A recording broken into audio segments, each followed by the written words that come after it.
Get your Bible, go to Nehemiah chapter 9. Going to cover an entire chapter today. Amazing timing that the Lord has given us. Nehemiah 9 to line up with the week of Thanksgiving. If you lack something to be thankful for, and you wonder what you will pray for or say around that turkey and ham and green bean casserole and mashed potatoes and all that spread that God has provided, I'm going to give it to you here this morning. If this does not stir a heart for thankfulness, I don't know what will, because it's the best, most wonderful, awesome news in the Bible. In fact, it's some of the most unbelievable, what we're going to see here. Such an honor just to read through the text, and then we're going to look at how it applies to our life. I'm going to go through all the verses in Nehemiah chapter 9, and we're going to observe what was happening, and then we're going to unpack it prayerfully for the Lord showing us what His intention in the text actually is. Nehemiah chapter 9, let's start in verse 1. Now on the 24th day of this month, right? That was the same month that we saw last chapter where the feasts began. The people of Israel were assembled with fasting and in sackcloth and with earth on their heads. Why were they doing that? They were grieving, they were mourning, they were in sorrow. The priests had told them, stop mourning, the Day of Atonement had come, but they'd been sitting under the law for 24 days now. In other words, the Word of God had so pressed them down and showed them their shortcomings, showed them their failure, reminded them where they'd been in contempt with God, just reminded them of God's high holy standard and how the disparity of where they were did not measure up, and there they are, the position of a heart that's ripe for the grace of God in mourning. Verse 2. And the Israelites separated themselves from all the foreigners and stood and confessed their sins and the iniquities of their fathers. So now they're having church. They're coming out with it. They're saying, we did this, we've done that. My dad's always done it, and I've been doing it too. They're being honest. Verse 3, and they stood up in their place and read from the book of the law of the Lord their God for a quarter of the day. For another quarter of it they made confession and worshiped the Lord their God. On the stairs of the Levites stood these guys, and they cried with a loud voice to the Lord their God. So here are leaders raising up their voice, crying out to God in prayer. Completely biblical and completely manly. To raise your voice to the Lord. Not to stuff it down and be stoic. I don't care how your imaginary Chuck Norris would do it. I'm going to go with the Scripture. It's manly to raise your voice. Even the New Testament, Paul said, I would that men everywhere, right, would lift up their hands in prayer without doubt or wrath. And so that's what they're doing. They're worshiping. Men are standing there praising God. Then the Levites, these men again, said, stand up and bless the Lord your God from everlasting to everlasting. Blessed be your glorious name, which is exalted above all blessing and praise. And now what he's going to do is he is going to narrate a piece of Israel's history. Why is this important? It's important because they are going to rehearse. They're going to remind. They're going to remember what we would call the meta-narrative of the story of God. What is a meta-narrative? It is the overarching story from beginning to current. Right? So we're all the way from Genesis 1:1 to right where they stood there with a new surrounded city, still enslaved, but at least they had the security in Jerusalem. They're going to remember well the works of God versus their works and God's faithfulness. We refer to this as biblical theology. Now some people think, well, biblical theology simply means it's theology that's from the Bible. And it could mean that, but it really doesn't. Biblical theology is simply the theological practice of remembering the overarching narrative, the high points, if you will, the meta-narrative of the way that God has progressed, right? So if you have systematic theology, it's a little different. That's where you take a certain topic, like the theology of God, the theology of sin, the theology of the blood of Christ, and you find all the parts of Scripture and how they fit systematically together. Systematic theology. Historical theology is what? That's seeing God's hand throughout different times in history and the way it's progressed. Biblical theology is simply the meta-narrative. And they're going to practice a biblical theology. And we try to do that here at Sherman Bible. We always try to wrap our arms around the entirety of the text, at least in some point, to remember He is the God of Abraham, Isaac, and Jacob, what He was and is to come. It gives us the bigness of the picture. And that's what they're going to do here. So this is the reference that he's making in verse 6. He says, "You are the Lord, you alone. You have made heaven, the heaven of heavens, with all their hosts, the earth and all that is on it, the seas and all that is in them, and you preserve all of them, and the host of heaven worships you," right? Starting at the very beginning, progresses forward. "You are the Lord, the God who chose Abram, and brought him out of Ur of the Chaldeans, and gave him the name Abraham. You found his heart faithful before you, and made with him the covenant to give his offspring in the land of the Canaanite, the Hittite, the Amorite, the Perizzite, the Jebusite, and the Girgashite, and you have kept your promises, for you are righteous." Progressing. Verse 9, "And you saw the affliction of our fathers in Egypt, and you heard their cries at the Red Sea, and performed signs and wonders against Pharaoh and all his servants and all the people of his land. For you knew that they acted arrogantly against our fathers, and you made a name for yourself as it is to this day. And you divided the sea before them, so that they went through in the midst of the sea on dry land, and you cast their pursuers into the depths as a stone into mighty waters." Just moving through the faithfulness of God historically, biblically. Verse 12, "By a pillar of cloud you led them in the day, and by a pillar of fire in the night to light for them the way in which they should go." Right? He's in Exodus, right? We're still going through Exodus now. "You came down on Mount Sinai and spoke with them from heaven, and gave them right rules and true laws, good statutes and commandments.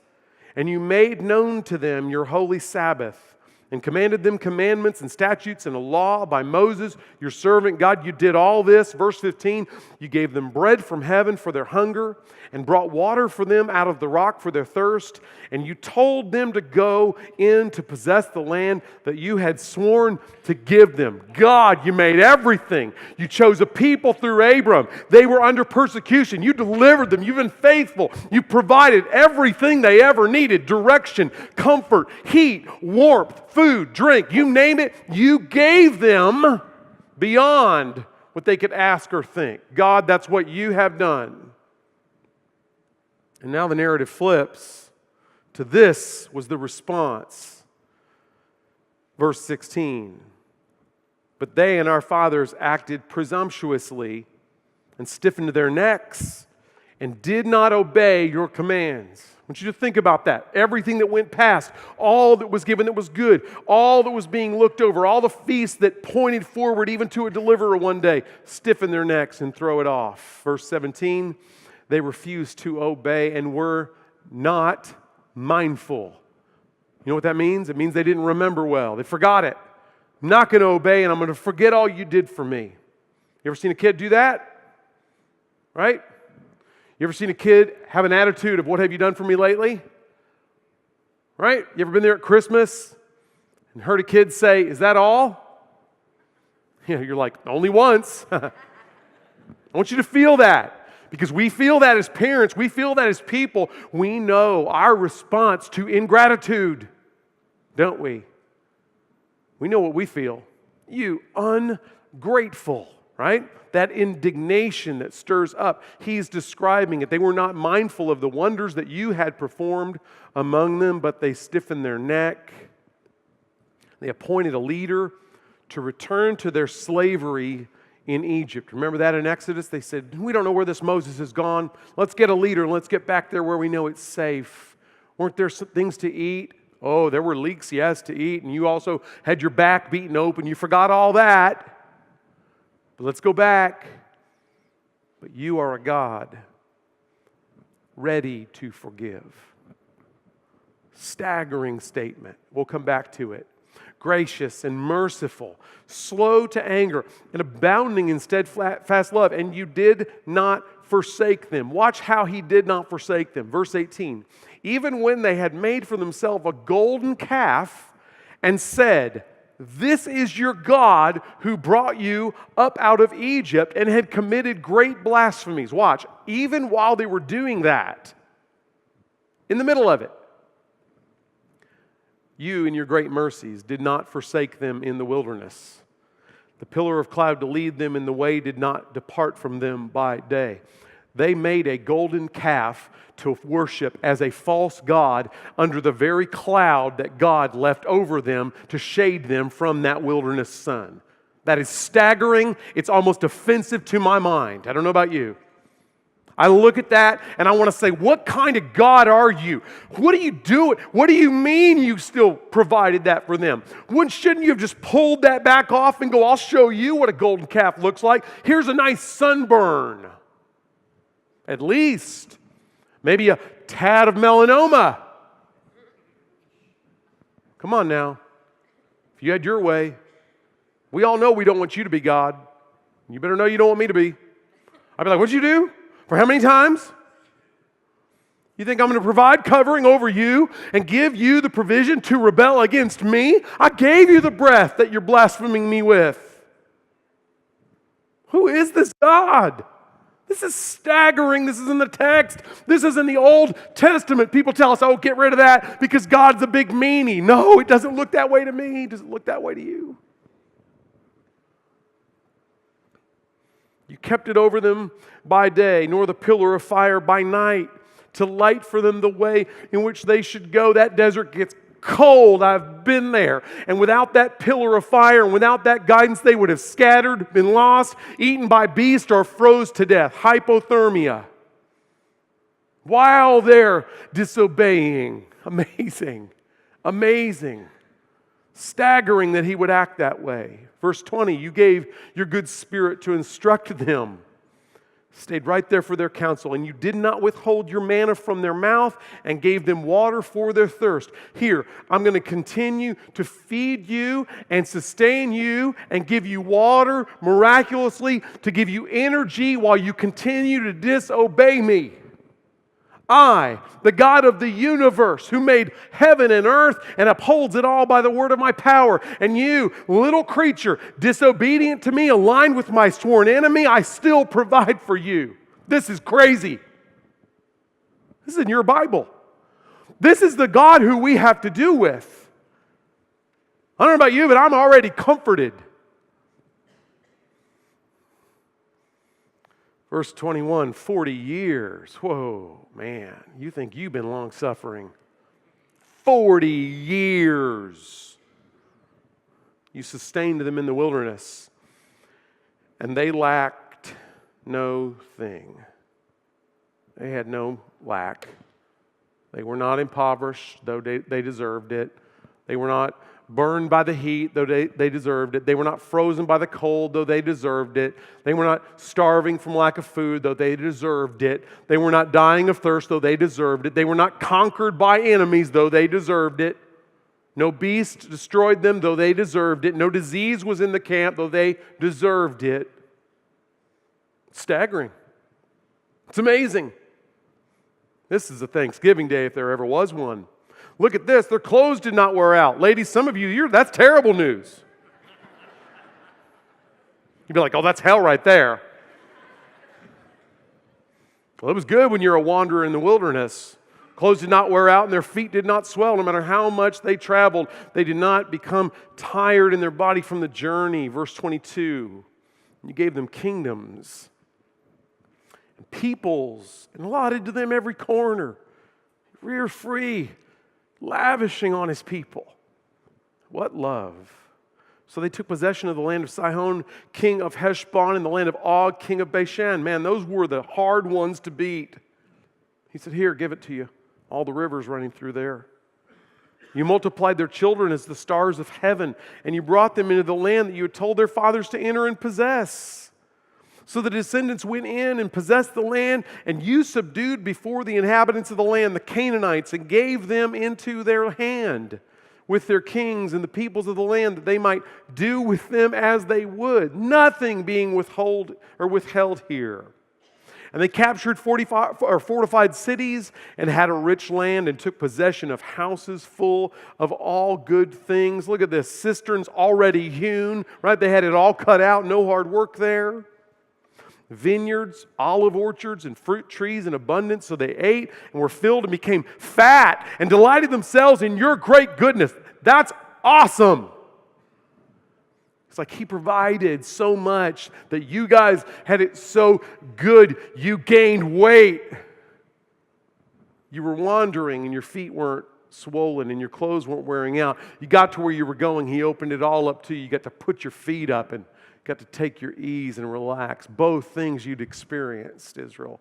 That's what He's saying.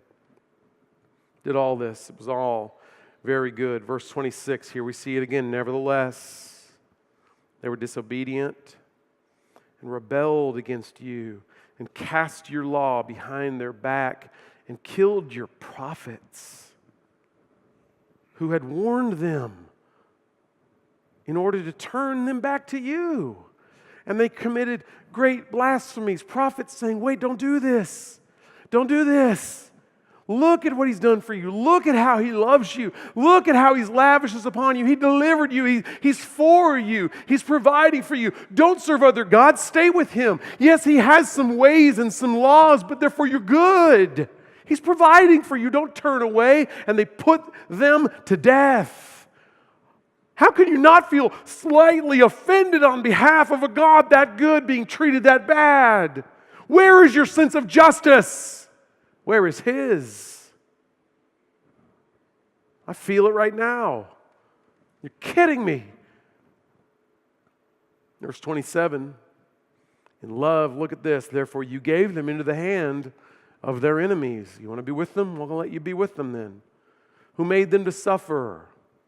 In the time of their suffering, look at this, they cried out. They cried out to you, and you heard.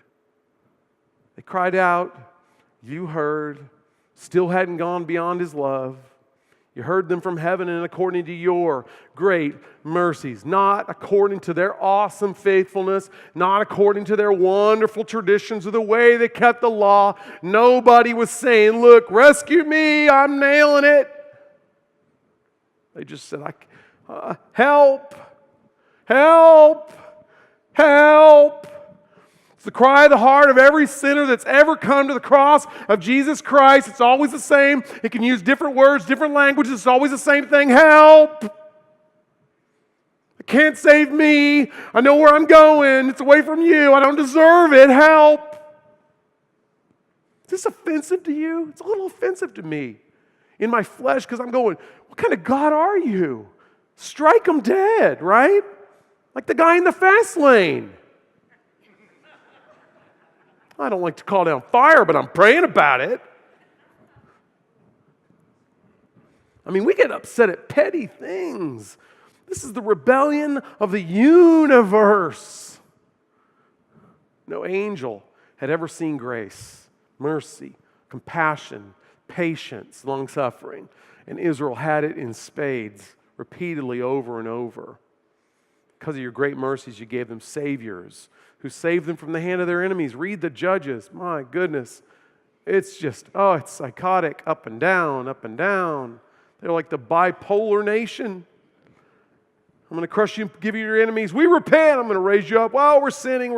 It's like that. It's they're up, they're down.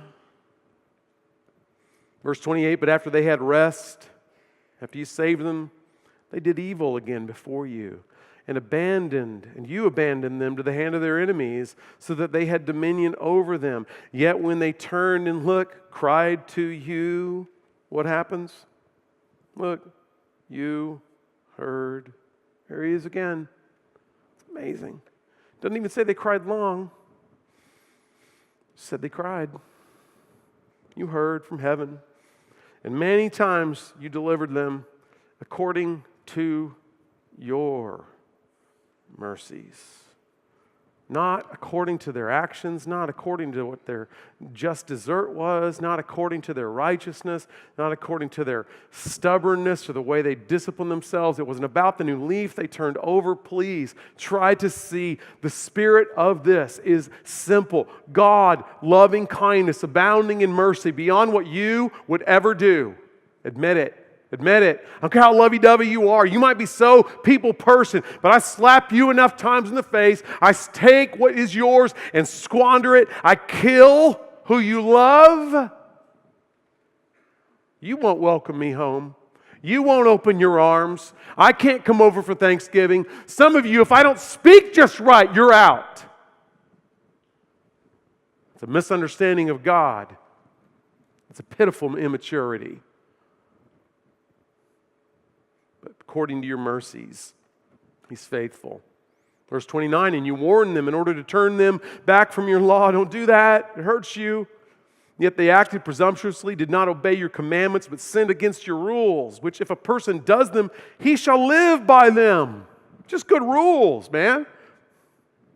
Nothing was too hard. They sinned against your rules, which if a person does them, he shall live by them. And they turned a stubborn shoulder and stiffened their neck and would not obey. Many years you bore with them and warned them by your Spirit through your prophets, yet they would not give ear. Therefore you gave them into the hand of the peoples of the land. What was that? That was the exile. Nevertheless, in your great mercies, you did not make an end of them or forsake them. For you are a gracious and merciful God. Fact. Nail it down. If you wonder how the sin of the nation continues today, and those who mock Him do wickedly, and they strut around arrogantly, you say, how long, O Lord? How long, O Lord? Until we can't believe it even more. Like, why doesn't He judge this? I don't know. Why didn't He judge you? Why didn't He judge me? Because this is what He's like. And it's amazing. This is strikingly amazing. Verse 32, now therefore, our God, the great and mighty and awesome God, who keeps covenant and steadfast love. You've never changed. We did. You never did. Let not all the hardship that we've been through, in other words, seem little to you that has come upon us, upon our kings, our princes, our priests, our prophets, our fathers, and all your people since the time of the kings of Assyria until this day. What's the times of the kings of Assyria? You guys remember that? That was when the northern kingdom got taken out. It was the first of the captivity. Remember, they conquered Samaria and Israel. Judah remained about another 112 years. Remember, Assyria took those guys. In other words, all the things that have happened in our captivity since the northern kingdom first got pulled up. Remember it, Lord. Verse 33. Yet you have been righteous in all that has come upon us, for you have dealt faithfully, and we have acted wickedly. Every person here can say this. I don't care who you are. I don't care how many gold stars you have from Bible study or Sunday school, how many Awana pens you got, how many times you've read through the Bible, how clean cut you are, how much you give or don't give. He has dealt faithfully. You've acted wickedly, right? You would confess that. You would say, yes, comparing to His righteousness, I've been that person. Verse 34, our kings, our princes, our priests, pretty much everybody, and our fathers have not kept your law or paid attention to your commandments and your warnings that you gave them, even in their own kingdom, and amid your great goodness that you gave them, and in the large and rich land that you set before them. They did not serve you or turn from their wicked works. What would you do? Honestly, what would you do? Year after century after century. He says, behold, verse 36, we are slaves of this day in the land that you gave over to our fathers to enjoy its fruit and its good gifts. Behold, we are slaves, and its rich yield goes to the king, whom you have set over us because of our sin. They rule over our bodies and over our livestock as they please, and we are in great distress because of all this. We make a firm covenant in writing. On the sealed document are the names of our princes, our Levites, and our priests. Chapter ends right there. You know what they're saying? We want another chance. Now, if I'm God, I'm like, what? We've been doing this a long time, y'all.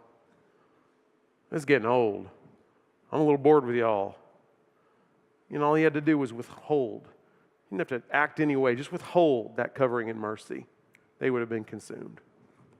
And the essence of chapter 9, the essence of the thanksgiving of a person who knows and values the ultimate mercy of God is found in verse 17.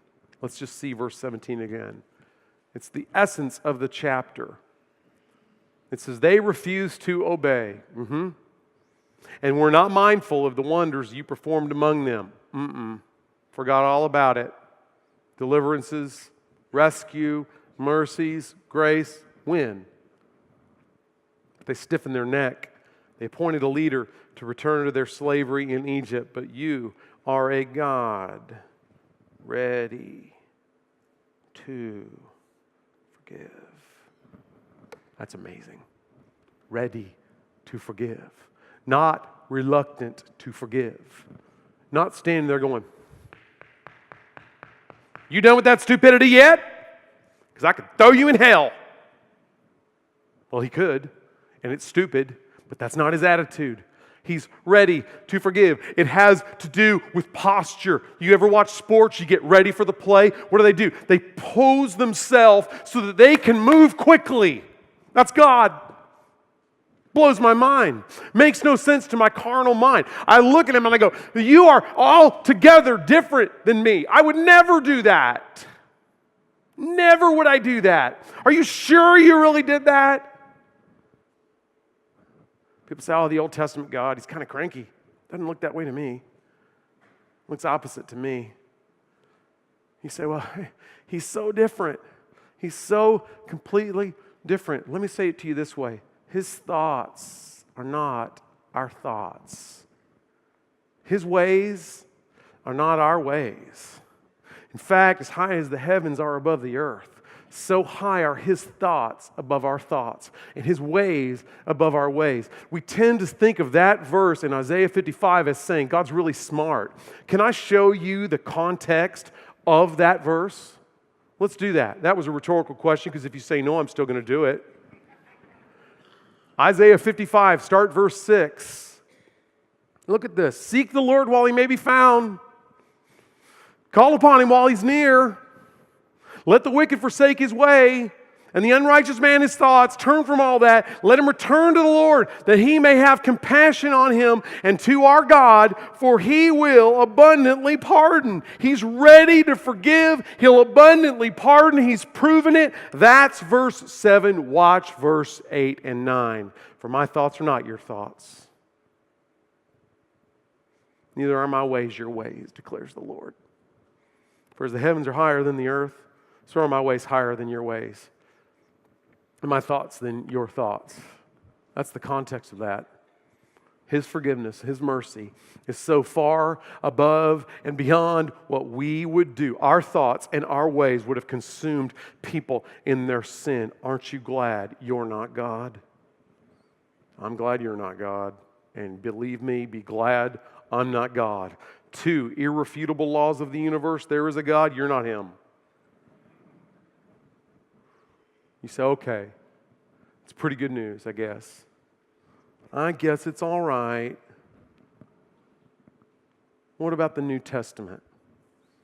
What about all this wrath and fire and brimstone? And isn't there a threat of hell? There is. There's all those things. What about the law that presses on me and calls me a sinner? I think we see that's a loving thing that's happening, sparing us from what the just judge must do. But for now, he offers mercy. And the greatest picture of that audacious, unthinkable, blinding mercy is this story. This is Luke chapter 15. Turn there if you'd like. Luke chapter 15. And this is Jesus himself, God the Son, This is New Testament, in case you didn't know. This is on the right side of the Bible, right?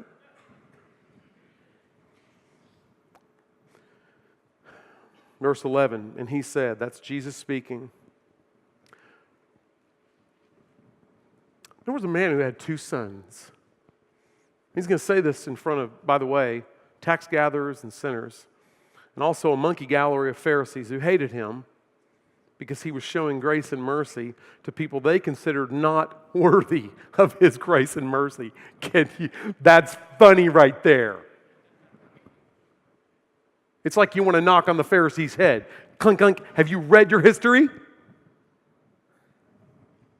can do it with a religious Christian too, can't you? Do you not remember your behavior? They thought they were righteous because they had real short memories of God's faithfulness against their wickedness. There was a man who had 2 sons. And the younger of them said to his father, watch the statement, Father, give me the share of the property that is coming to me. You know what he's saying to him? I wish you were dead. I want my inheritance now. He was the younger son.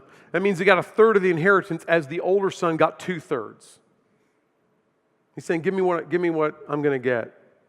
Now, he couldn't sell it because the father was still alive, but he was saying, sign it over to me so I can sell it to someone who's willing to wait for you to die, and I can get the money. I want to cash out. It'd be better if you were dead. Think about this. It would be better for me if you would just give me what you can give me and then get out of the way.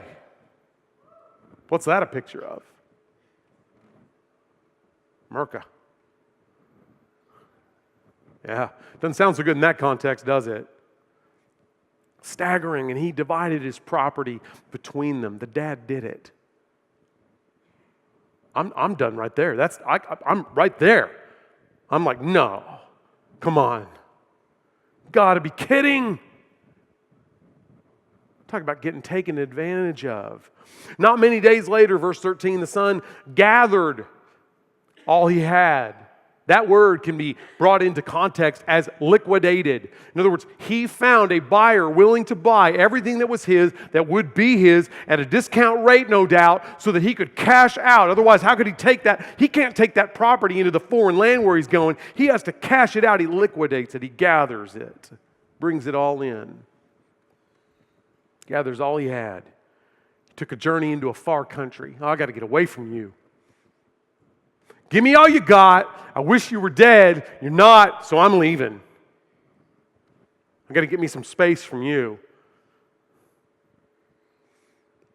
Gathered all he had, took a journey into a far country, and there he squandered his property in reckless living, riotous living. We know that other descriptions, it was bad. It was immoral. The whole bill. He takes the gift and squanders it and hates the giver. And when he had spent everything, so he's broke, a severe famine arose in that country, and he began to be in need. So he had already wasted what he had, but now there's not really any work. Can't even go find sustenance. Famine was a real thing in that day, would destroy whole people groups, if possible, if they couldn't migrate somewhere else. Here comes the famine, completely out of his control. Things go from bad to worse. Who controls the weather, though? Who controls the rainfall? He does. I'll give you what you're asking for. Here it is. I know you don't want me. Go ahead. You squandered it. I'm going to withhold so you hurt. These are the ways of God. Severe famine, began to be in need, so he went and hired himself. Boy, this is a pleasant euphemism. I'll tell you what, that word literally means stuck to. You ever seen somebody who's just a leech because they're in need? He stuck to someone. He grabbed hold. It never says he really hired him. It says he stuck to this guy. He found a guy he could leech, found a guy he could get close to, hired himself out to one of the citizens of that country, a total Gentile, who sent him into the fields to feed pigs. There's no lower low for a Jewish young man. You're feeding the unclean. You are now fully unclean. Wasted life. Right in his father's face. Verse 16, he was longing to be fed with the pods that the pigs ate. He's fighting pigs for slop. Give me that. And no one gave him anything. He couldn't even beg. He'd go and beg, I'm starving. Oh, we are too. He's got his head in the pig slop. His head's all the way down. He's completely defiled. Something in me and maybe even something in you, aside from knowing this story, serves him right. And you know what? Serves him right. He's getting what he deserves, isn't he? He is. He's getting what he deserves. Thank God. This Thanksgiving, you can stand around your turkey and you can at least say this, I didn't get what I deserved. Because if you think you want what you deserve, you have death and hell. That's what you deserve in that order. Would you like it gift wrapped? You say, well, that's not good news. Verse 17. But when he came to himself, New American Standard says, but when he came to his senses, it's like he went, wait a minute, hold on. Whoa, oh, pig. He came to himself, he said, how many of my father's hired servants? Those aren't slaves that are in the house. Those are not workers he's employed. Those are day laborers, guys. Remember? Hey, they agree on a wage, and at the end of the day, they're cut free. He doesn't owe them anything, only the wage. But he says this, of how generous his father is. How many of my father's hired servants even have more than enough bread? But I perish here with hunger. In other words, the need is what pressed him back. It's not a noble motive. He's not going, I broke my dad's heart. I think I should go make it right because I have this compassion for my loving father and I feel bad about what I did. No, he's simply saying, I'm starving. I can at least be one of those guys. They've got something to eat. Verse 18, I will arise and go to my father and I will say to him, Father, I have sinned against heaven and before you. Because see, he knew how to religiousize it.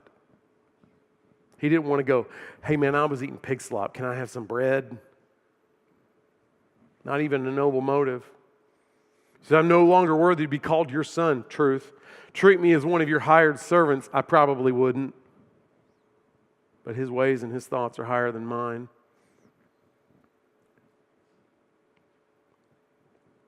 And he arose and came to his father. I don't know how long it took. Outside the village, says this though. While he was still a long way off. I remember being a long way off. You know when it was? Last week. Does that offend you? Maybe you've forgotten you were a long way off. I wasn't as long way off as I was in September of 1986. But my heart, prone to wander, goes away and reads, a novel, and now I'm just thinking in terms of something earthly and fantasy, and I'm going, you know what? It's not about this spy thriller thing. It's about him, and I'm wandering. He comes and he woos and pursues, and he sees me a long way off. I love this. This is a God ready. You know why he saw him a long way off? Because he was ready to forgive. He's on the porch. He's on the porch. Where is he? I know he's coming back. That kid's too stupid. He's going to spend all that money. He's not waiting with a whip, a long way off. His father saw him, he felt compassion, and ran and embraced him and kissed his pig-stained face. The most shameful thing that a man in the Jewish community could do was to run and show his legs. They had to raise it up. And then he kisses a pig-stained sinner in front of all those others watching. Jesus is telling this story, and the Pharisees had to be saying, I have no respect for that man. What fool would act like that? And you know what Jesus is responding in this? The God you say you serve and know, but you don't know him, because to know him is to know this.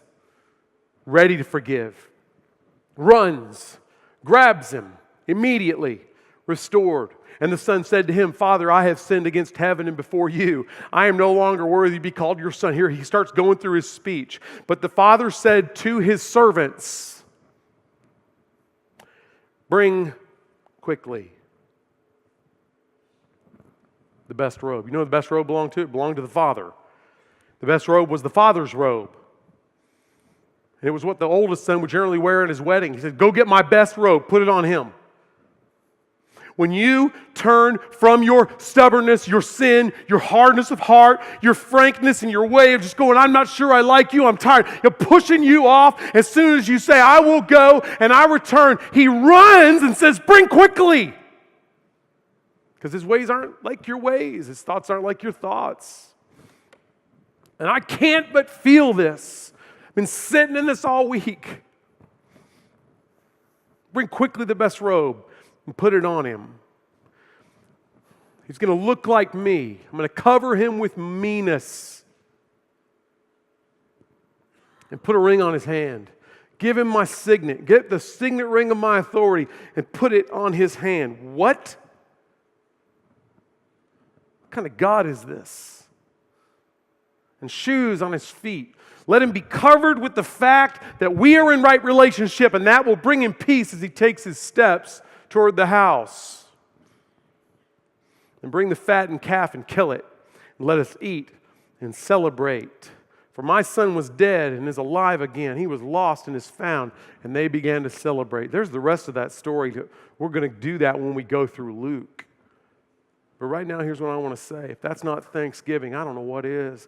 There is a God who's ready to forgive. He's quick to pardon. He's abounding in love and mercy. And I don't care literally what you've done. You're here this weekend. You're hearing this. The gospel is this. There was a lamb that was slaughtered. It was Jesus. He lived and fulfilled the law that you and I couldn't or wouldn't both.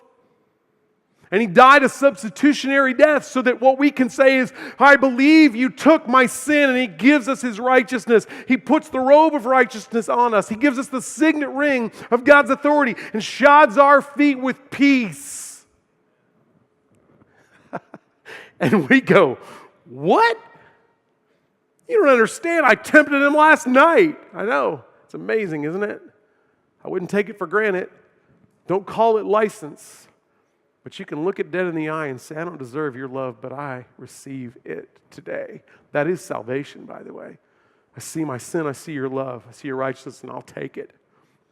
That's what changes hearts. That's what causes you to walk in a way worthy of him. Let's remember his sacrifice for us. And as we receive communion as a family, let's really, really lean into that today. I'm going to ask the band to come on out quickly. You guys made me preach a little long. It's your fault. And if you're an altar minister or rather a communion server, please come forward and gather the elements and begin to disperse them. Thank you.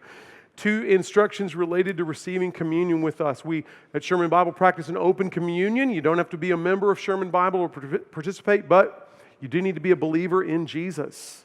If you're not, this means nothing to you. Please abstain. Just let it go past you. We'd love to talk to you about the gospel further if you'd like that. Second thing, please take the elements and hold them right there, and I will come back up when Seth is finished, and we'll receive this as a family.